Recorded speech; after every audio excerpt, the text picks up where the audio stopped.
Hello दोस्तों, my self Bhupendra Jain. दोस्तों, आज हम फिजिकल केमिस्ट्री के बड़े इंटरेस्टिंग टॉपिक रेडियो एक्टिविटी के बारे में चर्चा करेंगे। दोस्तों, आज का वीडियो स्टार्ट करते हैं। आज का हमारा टॉपिक है रेडियो एक्टिविटी। सर्वप्रथम इसकी खोज किसने की थी उसके बारे में बात करते हैं। इसकी खोज एंटोनी हेनरी बेकुलर द्वारा सन 1886 में की गई थी। इन्होंने सर्वप्रथम बताया कि इन्होंने एक यूरेनियम पोटेशियम सल्फेट नामक यौगिक लिया, जिससे कुछ दूरी पर फोटोग्राफी रखी और उस यौगिक पर कुछ प्रकाश डाला, जिससे उस यौगिक से कुछ विकिरणें निकली और इस फोटोग्राफी को पार करती हुई निकली, जिससे ये फोटोग्राफी काली पड़ गई। तो उन्होंने इस पर प्रयोग किया कि काली क्यों पड़ी, जिससे उन्होंने अंत में पाया कि ये जो इस यौगिक से कुछ विकिरणें या कुछ अल्प मात्रा में कुछ कण निकलते हैं, जिससे ये काली पड़ जाती है। तो जिससे इन्होंने परिभाषा दी, किसी भी पदार्थ से स्वतः ही किसी कुछ किरणें या अल्प मात्रा में कुछ कणों का उत्सर्जन रेडियो एक्टिविटी कहलाता है। एक और बार सुनिए, किसी भी पदार्थ से कुछ विकिरणें या कुछ कणों का उत्सर्जन रेडियो एक्टिविटी कहलाता है। फिर इनके दो साथी हुए थे जिन्होंने इसकी खोज में मदद की थी, जिनका नाम था पी क्यूरी और एक का नाम था एम क्यूरी। तो पी क्यूरी और एम क्यूरी, इन तीनों को संयुक्त रूप से एक नोबेल पुरस्कार भी दिया गया था इस खोज के लिए। फिर इसका मात्रक उन क्यूरियों के नाम पे क्यूरी रखा गया। रेडियो एक्टिविटी का मात्रक क्यूरी होता है। तो एक क्यूरी की परिभाषा वह होती है कि यह एक क्यूरी किसी रेडियो एक्टिव पदार्थ की वह मात्रा है जो प्रति सेकंड 3.70 इंटू 10 विक्टन होती है, एक क्यूरी कहलाती है। एक और बार सुनिए, किसी भी रेडियो एक्टिव पदार्थ की वह मात्रा जो प्रति सेकंड 3.70 इंटू 10 विकटित हो, उसे एक क्यूरी कहते हैं। अब इसका मापन, रेडियो एक्टिविटी का मापन जीएम काउंटर नामक उपकरण द्वारा किया जाता है। आपको ध्यान में रखना है कि रेडियो एक्टिविटी का मापन जीएम काउंटर उपकरण द्वारा किया जाता है। फिर जो रेडियो एक्टिविटी है वो एक नाभिकीय परिघटना है। इसमें नाभिक का क्षय होता है, इसलिए इसे रेडियो एक्टिव क्षय भी कहते हैं। एक और बार सुनिए, रेडियो एक्टिविटी एक नाभिकीय परिघटना है जिसमें नाभिक का क्षय होता है, इसलिए इसे रेडियो एक्टिव क्षय भी कहते हैं। तो रेडियो एक्टिव क्षय में 3 प्रकार की किरणों का क्षय होता है। एक होती है अल्फा किरणें, एक होती है बीटा किरणें और एक होती है गामा किरणें। रेडियो एक्टिव क्षय में 3 प्रकार की किरणों का क्षय होता है। एक होती है अल्फा किरणें, एक होती है बीटा किरणें और एक होती है गामा किरणें। तो सबसे पहले अल्फा किरणों के बारे में बात करते हैं। अल्फा किरणों की प्रकृति धनात्मक होती है। इसमें हेलियम नाभिक का उत्सर्जन होता है और इसका क्षय होता है जब परमाणु क्रमांक में 2 की कमी और द्रव्यमान संख्या में 4 की कमी होती है। एक और बार सुनिए, जो अल्फा किरणें हैं उनकी प्रकृति धनात्मक होती है। इसमें हीलियम नाभिक का उत्सर्जन होता है और इसमें जब इसका क्षय होता है तब परमाणु क्रमांक में 2 की कमी और द्रव्यमान संख्या में 4 की कमी होती है। आपको ये बात ध्यान में रखनी है। दूसरी होती है बीटा किरणें।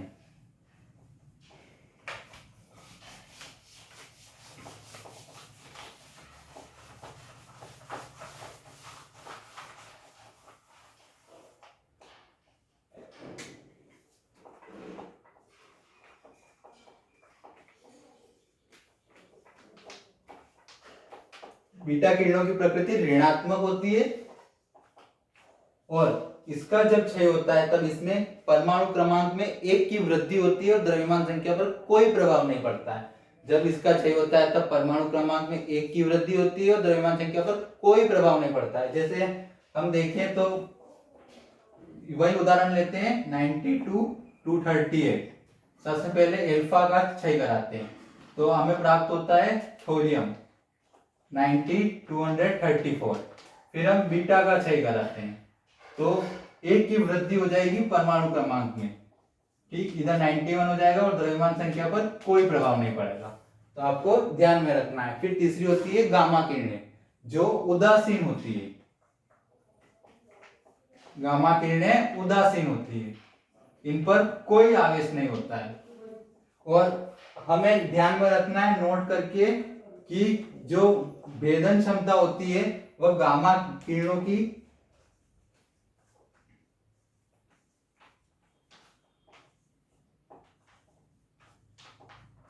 गामा किरणों की सबसे ज्यादा होती है, फिर उससे कम बीटा किरणों की होती है, फिर सबसे कम अल्फा किरणों की होती है। ध्यान में रखना है, भेदन क्षमता सबसे ज्यादा गामा किरणों की होती है, फिर बीटा किरणों की होती है और फिर अल्फा किरणों की होती है। ये आपको कंपटीशन एग्जाम में भी क्वेश्चन देखने को मिलेगा। फिर एक होती है आयनन क्षमता, जो ठीक इसके विपरीत होती है, मतलब अल्फा किरणों की सबसे ज्यादा होती है, उससे कम बीटा किरणों की होती है और उससे कम सबसे कम गामा किरणों की होती है। आपको ये बात ध्यान में रखनी है कि आयनन क्षमता सबसे ज्यादा अल्फा किरणों की होती है, उससे कम बीटा किरणों की होती है और उससे सबसे कम गामा किरणों की होती है। अब आपको ये बात ध्यान में रखनी है कि रेडियो एक्टिवता जो है वह दो प्रकार की होती है, प्राकृतिक रेडियो एक्टिवता और कृत्रिम रेडियो एक्टिवता। उससे पहले आपको एक और बात ध्यान में रखनी है कि जो रेडियो एक्टिव पदार्थ वही पदार्थ होंगे जो आवर्त सारणी में बिस्मित के बाद में रखे गए हैं, मतलब जिनका परमाणु क्रमांक 84 से 118 है, वे सभी पदार्थ रेडियो एक्टिव पदार्थ की सूची में आएंगे। तो रेडियो एक्टिवता दो प्रकार की होती है प्राकृतिक रेडियो एक्टिवता, एक होती है कृत्रिम रेडियो एक्टिवता। सबसे पहले प्राकृतिक रेडियो एक्टिवता, अधिक मतलब जो अस्थायी नाभिकों का स्वतः ही विघटन होकर उत्सर्जित होती है, उसे प्राकृतिक रेडियो एक्टिवता कहते हैं। और उनके उदाहरण हम जो जो प्रावर्त सारणी में जिनका परमाणु क्रमांक 84 से 92 तक है, वे सभी प्राकृतिक रेडियो एक्टिवता की सूची में आएंगे, जैसे थोरियम, यूरेनियम आदि। और ऐसे ऐसे रेडियो एक्टिव पदार्थ जिनका निर्माण कृत्रिम विधि द्वारा हुआ है, उन्हें कृत्रिम रेडियो एक्टिव पदार्थ कहते हैं। और उनकी सूची में हम उनके उदाहरण हम कह सकते हैं कि जिनका परमाणु क्रमांक 93 से 118 तक है, वे सभी कृत्रिम रेडियो एक्टिव पदार्थ की सूची में आएंगे। इसके लिए एक अपवाद भी है, आपको ध्यान में रखना है, कार्बन जिनका परमाणु क्रमांक 6 है फिर भी वह कृत्रिम रेडियो एक्टिव पदार्थ है, तो आपको इसको ध्यान में रखना है, वो अपवाद है, एक्सेप्शन है, ठीक है।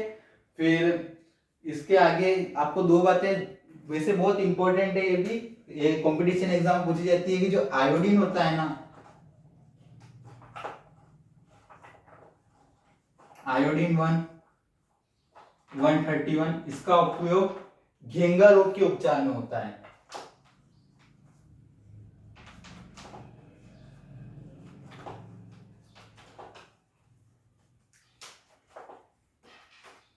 और जो कोबाल्ट 60 होता है उसका उपयोग कैंसर के इलाज में किया जाता है। जो दो रेडियो एक्टिव पदार्थ है, तो आपको ध्यान में रखना है, कंपटीशन एग्जाम में हर बार पूछा जाता है लमसम। ये इस बार एनडीए के एग्जाम में पूछा गया था, कोबाल्ट 60 का उपयोग किया जाता है। 4 ऑप्शन आए थे, उसमें कैंसर के इलाज में आपका करेक्ट आंसर था, तो ये क्वेश्चन आपको नोट करके याद में रखना है। दोस्तों आज अपन ने रेडियो एक्टिवता के बारे में पढ़ा।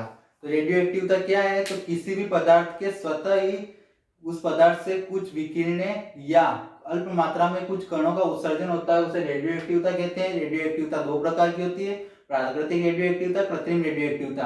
प्राकृतिक रेडियो एक्टिवता पदार्थ वे पदार्थ होंगे जिनका परमाणु क्रमांक 84 से 92 तक है। कृत्रिम रेडियो एक्टिवता वे पदार्थ होंगे जिनका परमाणु क्रमांक 93 से 118 तक है। इस प्रकार मैंने आपको रेडियो एक्टिवता की पूरी जानकारी दी। अगर आपको वीडियो पसंद आया तो लाइक कीजिए, शेयर कीजिए और सब्सक्राइब कीजिए। धन्यवाद।